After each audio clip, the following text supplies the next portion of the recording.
Deepti received a proposal online from a person, let's call him Mahesh, who works abroad. Deepti considered the proposal. In the town, Mahesh resided. But Mahesh seemed a bit unenthusiastic about Deepti's concern and told her that it's something that can be looked into after marriage. Deepti was rather surprised by Mahesh's lukewarm response, and as a result pointed out to Mahesh that her career opportunities have to be looked into seriously, which will not only help her with the decision of marrying him, but also with the decision of relocating to a whole new country. Mahesh was now taken aback by Deepti's aggressiveness and sarcastically remarked that he never knew the girl was so super passionate about her job. Deepti at this point asked Mahesh, Mahesh, if you were to relocate to a totally new place, then wouldn't you inquire about your career opportunities in that particular locality? Mahesh replied, yeah, so? Deepti then asked, then what should stop me from inquiring about my opportunities now? Mahesh, without giving Deepti's question a thought, said, look, when you get married to me, you will be taken care of. And after marriage, I shall give you complete freedom to do whatever you want, whether it's working, studying, or staying at home, whatever. Deepti giggled to herself in response to Mahesh's consent for her freedom and said, I appreciate that, Mahesh, but apart from seeing me as a future wife, you got to see me as an independent thinking being as well. Mahesh, with a mocking smile, quickly retorted, oh, please, don't tell me you're one of those feminists.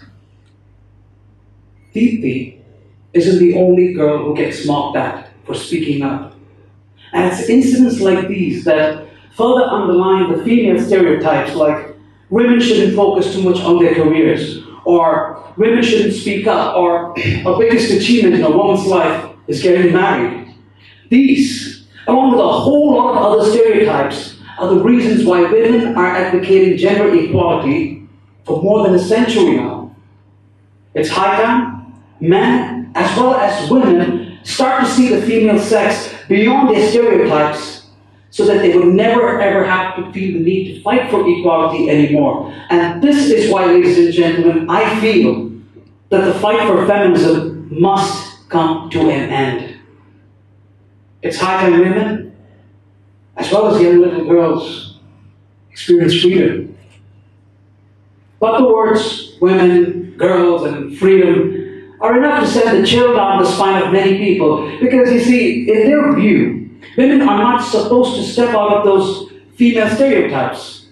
It's like the society has painted a picture on a woman's mirror, showing her how she should look, think, behave, and act, thereby conditioning the woman to view herself as per that picture painted by the society on her mirror, which I would like to call a painted mirror. It's this conditioning that creates those stereotypes. For example, a young girl may be conditioned to grow a long wavy hair, but in reality, she wouldn't mind sporting a boy cut. But in case the girl does anything of that sort, she would get ridiculed and be called a tomboy, which would stop her from getting a boy cut in the future. Because, you know, a tomboy doesn't conform to a female's painted mirror.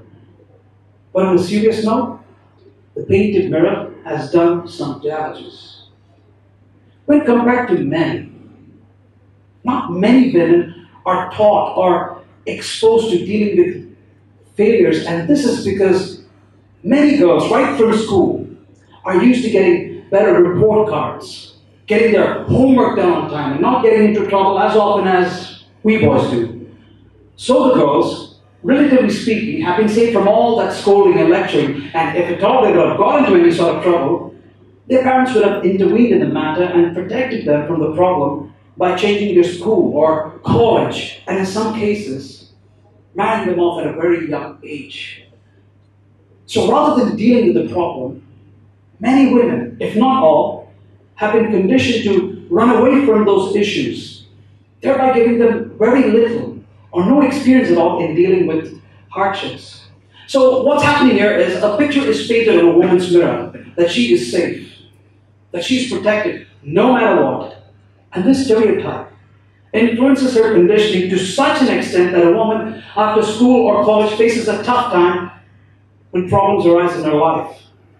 This was proved by a study done by Gail Saltz, professor for psychiatry at the Weill Cornell Medical College in New York. In the study, it was found that anxiety and depression occur twice as often in women than they do in men. This greater tendency for women to experience anxiety and depression breed insecurity, which often affects their confidence, despite progress being made in equal rights for women. Not so long ago, a confidence survey among working men and women was conducted, and it was reported in the McKinsey Quarterly, an internationally well-known business magazine. The study showed that men typically applied for promotions when they met 60% of the required qualifications, while women only applied when they met 100% of them, which shows a significant confidence gap between men and women. Another study found women asking 30% less than their male counterparts when negotiating their salaries. Though these studies reflected actual facts at the time, with no intention of gender discrimination, some felt, including me, that the results of these studies added further burden to the already existing load of stereotypes that surrounded women. So, in order to get a more authentic understanding of the performance levels of women, a test was conducted by Zachary Estes, a research psychologist for Bocconi University in Milan. In the test, Estes had the students solve a series of puzzles, and in the end, women scored measurably worse than the men did. But when Estes looked at the results more closely, he found that women had done poorly because they hadn't even attempted to answer all of the questions. So Estes repeated the experiment, this time telling the students that they had to at least try to solve all the puzzles. And guess what? The women's scores increased sharply, matching the men's. This shows that the result of low confidence is inaction. When women don't act, they hold themselves back. But when they do act, they perform just as well as men do, sometimes a bit better, which breaks the notion that a woman has lower confidence levels than that of a man. An example of women going against gender stereotypes was seen early last year by a lady in the US who wanted to get into franchising for one of those female-friendly auto care centers. This lady was shocked to learn that she wasn't the only woman facing difficulties securing loans from a bank for setting up the business. When the lady questioned the banker regarding the unfairness, his reply was this: "Lady, boys grow up in a garage and little girls don't." Outraged by the answer, the lady got even more determined about her plans and somehow managed to secure a loan. And by the close of that same year, her auto care branch surpassed the expected revenue of $750,000 US and made $1.3 million US. So instead of teaching our girls to be academically perfect or allowing them to escape from problems, we have to really teach our girls the benefits of failure and risk-taking, which can help them look beyond their painted mirrors and break free from those stereotypes. But in the midst of all these ideas of an independent working woman, women entrepreneurship, I feel that the importance of the woman who stays at home taking care of her family is heartbreakingly fading away. Many people, both men and women nowadays, feel that a girl shouldn't forego education and settle down for a menial, unfulfilling role of a homemaker, thus highlighting the stereotype that housewives get no respect. I remember listening to Vandana Shiva, a well-known environmental activist and a physicist, say, "Working with our hands, with our minds, and with our hearts, and being interconnected is the highest form of evolution. And the closest match I can find to this highest form is a loving, caring, and a calculated homemaker." But again, many would argue that even a working woman satisfies the role of a homemaker. Ladies and gentlemen, my point is this: women, no matter what role they choose, should not be scrutinized. Feminism can only end when both men and women realize that judgment is the biggest form of oppression for a woman, as she has the freedom to choose her role, whatever it may be. whatever it may be. But many still feel that by giving away that kind of freedom, the society will be accused of leading women astray. I would like to now ask the question that Plavita Thakur's character in the movie Lipstick Under My Burqa posed. Why do we fear a woman's freedom so much? I would say that one of the reasons for this fear is due to the presence of male stereotypes. Day by day, this topic of female stereotyping is gaining awareness and empathy the world over, which is great. But sadly, this is not the case with men. As feminism has unintentionally overshadowed male issues. I remember receiving this email just days before my public talk on mental health from a man, let's call him Joe, saying that he committed a blunder by breaking down and crying during an argument with his wife. Joe's wife shared this incident of him crying with her family, and as a result, the mother-in-law called up Joe to say, "Don't be such a sissy." This remark embarrassed the poor chap, causing him deep pain, and Joe didn't know who to look up to for help at that time. So even in the man's case, a picture is painted on his mirror that he must not show his feelings out, that he must be macho, he must dominate, he must know his way around women, etc. A man is termed a loser when he's not able to get laid or have sex, but the same pressure is there for women too, but the stakes are higher for men as there's a painted mirror man must conform to, that he is tough. Many men have been conditioned by these harsh male stereotypes, and not much is done to educate them about its ill effects. This has resulted in many men carelessly behaving out of their conditioning by bullying, teasing, abusing, committing domestic violence, and even committing sexual crimes, sometimes towards young little girls, sometimes with the family. I cannot take a no from you. I need to get laid. I am the boss of the house. It's cool to be a playboy and go behind girls are just some of the thoughts fed into the man's mind for ages, not just by his surroundings, but also by the media, movies, and so on. This false concept of be a man has unfortunately contributed to many female stereotypes like women must obey, women must not speak up, or women are just objects of beauty.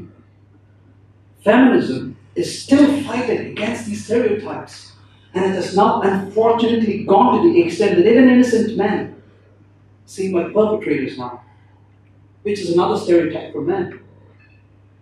I still remember an incident that happened to me when I was in school. I would have been 6 or 7 years old at that time. The teacher was taking the class, and all of a sudden, some boy sitting near my bench started to point fingers at me. After that, they started whispering to each other and now started pointing fingers at the girl who was seated in front of me. So I quickly looked at the girl, and since her back was facing me, I noticed that the zipper at the back of her pinafore was slightly open from the top. I remember sitting in my chair and wondering about the zipper when the boy next to me started to shout, "Madam, look, Vishnu's opening the zipper of this girl's uniform." The teacher hurriedly walked up to my seat, and without any questioning and investigation, gave me one tight slap. Now think about this. If a 7-year-old boy were to be falsely accused in a classroom, what do you think would be the plight of an adult male in this world? The Guardian, a famous newspaper, revealed a study showing that more than 40% of the domestic violence victims were men. But many researchers in the UK believe that the actual number of male victims may be greater because many cases of domestic violence against men go underreported. This is either due to the social stigma regarding their perceived lack of machismo, or of the fear that if they do report to the police, they will be assumed to be the abuser and placed under arrest. Also, we have all heard of the infamous misuse of the Section 498A law here in India, in which many women filed false complaints claiming cruelty by the husband's families. As a result of these blind allegations, the accused parents, sisters, and even husbands committed suicide after time in jail. Ladies and gentlemen, Not all men are culprits. Not all women are victims. I'm not blaming feminism for these harsh male stereotypes, like how I'm not blaming men for the unfair female stereotypes. I only blame the absence of freedom that curbed men and women to see each other without those painted mirrors, without those stereotypes. So let's encourage more women like Deepti to speak up and help more men like Joe to express their emotions. So dear women, this is my message for you. Feminism must come to an end, as it's time you view yourself without your painted mirrors so that you reach a point where you need not fight for equality anymore. And dear men, my message for you is this. Feminism must come to an end, as it's time you give women their freedom by going beyond your stereotypes so that you don't get stereotyped any further. And finally, dear all, let's make this message a reality. Thank you.